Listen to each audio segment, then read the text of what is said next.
ভারত ও চীনের মধ্যে সীমান্ত ইস্যু, গালওয়ান সংঘাতের ক্ষত, সামরিক অবকাঠামো নির্মাণের প্রতিযোগিতা, অর্থনৈতিক প্রভাব বিস্তার, পাকিস্তান ফ্যাক্টর সহ আঞ্চলিক ভূরাজনীতির নানা বিষয়কে কেন্দ্র করে বহুদিন ধরেই উত্তেজনা বিরাজ করছে।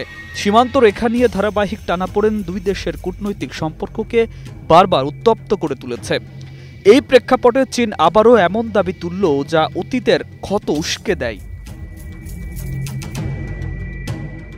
আবারও অরুণাচল প্রদেশকে নিজেদের ভূখণ্ড বলে দাবি করেছে বেইজিং।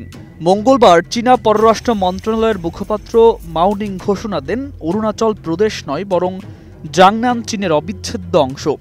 তিনি আরও জানান, ভারত অবৈধভাবে অরুণাচল প্রদেশ নামে একটি রাজ্য তৈরি করেছে এবং চীন কখনোই তাকে স্বীকৃতি দেয়নি। সীমান্তে জটিল উত্তেজনার মধ্যে এই ধরনের মন্তব্যকে ভারত পরিষ্কার উস্কানি হিসেবেই দেখছে।